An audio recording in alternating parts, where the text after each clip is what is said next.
Hello guys, welcome back to my channel. আমি তিশা, তোমরা দেখছো আমার ভিডিও তিশা ছাত্রা। তো মায়াপুর ছেড়ে বেরিয়ে গেছি নবদ্বীপের উদ্দেশ্যে, আর এখানে এসেছি পাতাল বৃন্দাবন দেখার জন্য, যেখানে আছে অনেক রকমের মূর্তি, অনেক রকমের দৃশ্য, যেখানে আছে হনুমানজির সঞ্জীবনী আনার দৃশ্য, রয়েছে কৃষ্ণ রাধা, আরও রয়েছে কৃষ্ণ যখন শিশু অবস্থায় বসুদেব তাকে নিয়ে যাচ্ছিল কারাগার ছাড়িয়ে, সেই সমস্ত কিছু একে একে আছে। কৃষ্ণ কিভাবে কালী হয়েছিল, কিভাবে সমস্ত ঘটনা ঘটেছিল, পুরাণের সমস্ত ঘটনাই এখানে আছে। ভীষ্ম কিভাবে নিজের দেহ ত্যাগ করেছিল, সব কিছুই আছে। তোমরা ছবি দেখে অবশ্যই বুঝতে পারবে।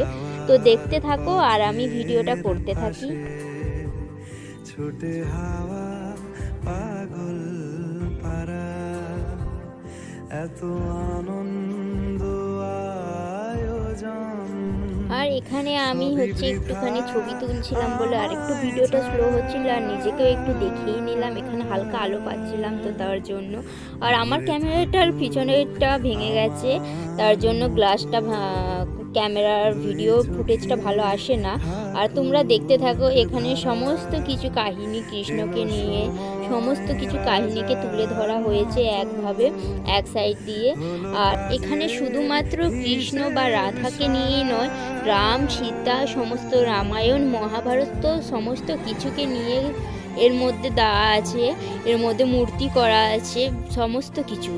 আর আমি বলতে তো ভুলেই গেছি, শুধু রামায়ণ মহাভারতই ছিল না কো, এখানে শ্রী চৈতন্য দেবেরও কথা ছিল, চৈতন্য দেবেরও সমাজের ওপর যে বার্তা ছিল সমস্ত কিছুটা এখানে তুলে ধরা ছিল। আর এই করতে করতেই আমার গোটা ঘোরা গোল যেটা ছিল সেটা ঘোরা হয়ে গেছে, এবং যেখান থেকে শুরু করেছিলাম সেখানে এসে পৌঁছে গেছি। এরপরে পেরুনের পালা ছিল, তো আমি তো চলে এসেছি সমস্তটা ঘুরে এই গোলটার, যার মানে গুপ্ত বৃন্দাবন। তোমরাও এসো এই গুপ্ত বৃন্দাবন দেখতে। এরপর ওখানেই ওর পাশেই একটা মন্দির ছিল, মানে ওর সাথেই লাগোয়া ওই মন্দিরটায় এলাম। এবার এখানে দেখো কত সুন্দর লাগছে, কত গোপাল আছে, আর এদের সবাইকে প্রণাম করে আমি একটু এলাম মন্দিরটার সাথে ছবি তোলার জন্য জায়গা খুঁজতে। আর ভাবলাম আরও ওইদিকে কিছু আছে নাকি, তো দেখলাম এদিকে কিছু নেই, রোদ ভালো আছে, চলো দুটো ছবি তুলে নিই। এই করতে করতেই দিদি বললো ওখানে একটা গোপাল আছে, তাই আমি ছুটতে ছুটতে চলে এলাম দেখতে। তো দেখো খুব সুন্দরী মোটা সোটা গাবদু গুবদু একটা গোপাল আছে, আমিও একটু ছবি আর ভিডিও তুলে নিলাম। এরপর ওখান থেকে চলে এলাম নিমাইয়ের জন্মস্থান, এখানে নিমাইয়ের জন্ম হয়েছে।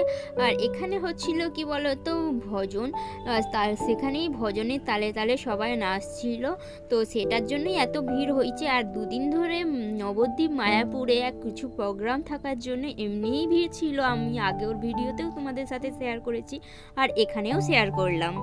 আমার পিসিমণি বললো আমি নাচছি, তুই একটু ভিডিও তুলে দে, তাই আমি একটু ভিডিও করে দিলাম। আর এটা হচ্ছে নিমাইয়ের মাতাশ্রী। তো এখানটা দেখার পর দেখায় এর পিছনেই আছে কি লাট্টু দিয়ে সুতো বাঁধা, যে যাদের বেবি প্রবলেম থাকে তারা এখানে আসে লাট্টু দিয়ে সুতো বাঁধতে। আমি দেখাই কত সুতো বাঁধা আছে, এই দেখো।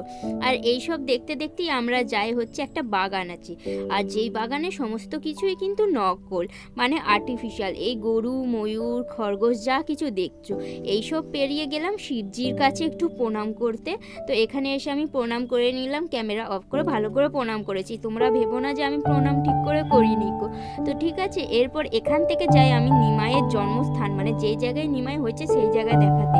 আর সেখানেই ঘটে যায় আমার সঙ্গে একটা ইনসিডেন্ট, একটা বাঁদর আসে আর আমি ভয় পেয়ে ওখান থেকে ছুট মেরে দিই। এটা হচ্ছে মহাপ্রভুর 60 ফুট মূর্তি, 60 ফুটের মূর্তি। তো তোমাদেরকে দেখাই দূর থেকে। আর এই গুহাটা বেরোনোর পরেই ওই 60 ফুটের মূর্তিটা পাওয়া যায়। একটা জিনিস দেখো, মহাপ্রভুর চরণটা কি সুন্দর লাগছে না? আমি ফোকাস করিনি, ভিডিও করতে গিয়ে দেখলাম এখন, তো অপরূপ লাগছে। আর দেখতেই পাচ্ছ কত সুন্দর। আর এখানেও অনেক রাধা কৃষ্ণ, শুধু রাধা কৃষ্ণ নয়, মহাপ্রভু শ্রী চৈতন্যদেব সমস্ত কিছু আছে। আর তোমরা দেখতে থাকো, শুধু এরাই নয় গো, পশু পাখি সমস্ত কিছু আছে, সমস্ত কিছু সেবারের মতন নকলি, কিন্তু আসল পশু ধরে রাখা হয়নি এখানেও। আর এরপর একটু এগিয়ে যেতেই দেখো দোলায় ভাসছে রাধা আর কৃষ্ণ, আর এদেরকে ভিডিও করে এগিয়ে গেলাম আমিও। যারা ভাবছো কোনো ঠাকুরের স্থান বা তীর্থস্থানে ঘুরতে আসবে তারা অবশ্যই নবদ্বীপ মায়াপুরে ঘুরতে এসো, এখানে অনেক কিছু দেখার মতো আছে, অনেক কিছুই সুন্দর আছে, তোমাদের সত্যিই মন ভালো হয়ে যাবে। এইভাবেই দেখতে দেখতে দুদিন কেটে গেল। মায়াপুর আর নবদ্বীপ সমস্তটাই ঘোরা হয়ে গেল। ভিডিওটা ভালো লাগলে লাইক, কমেন্ট, সাবস্ক্রাইব।